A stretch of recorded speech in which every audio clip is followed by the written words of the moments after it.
Siz Alisher ismining ortida qanday buyuk va sirli qudrat yotganini bilasizmi? Ular sirtda xotirjam, muloyim va jiddiy ko'rinsa-da, qalbida haqiqiy sherning jasorati yashiringanini ko'pchilik sezolmaydi. Bu ism ikki buyuk sivilizatsiya, arab va fors tillarining birlashuvidan paydo bo'lgan. Ali oliy, yuksak va tengsiz degani. Sher esa barchamizga ma'lum jasorat ramzi. Ya'ni bu ismning tub falsafiy ma'nosi oliy darajadagi sher.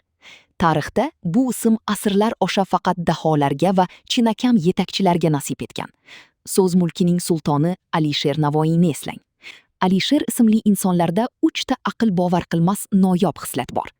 Birinchidan, ular hayot qiyinchiliklarida aslo sinmaydi. Yiqilsa ham yanada kuchliroq bo'lib o'rnidan turadi. Ikkinchidan, o'z yaqinlari va oilasi uchun ular o'tib bo'lmas qoyaga aylanadi. Mutlaq sadoqatli do'st. Uchinchidan, ulardagi tug'ma intuitsiya shu qadar kuchliki, har qanday insonning asl yuzini bir ko'rishdayoq bilib oladi. Ularning psixologik siri nimada bilasizmi? Ular hech qachon mayda-chuydaga o'ralashmaydi. Karyera va moliyada doim eng katta marralarni ko'zlaydi.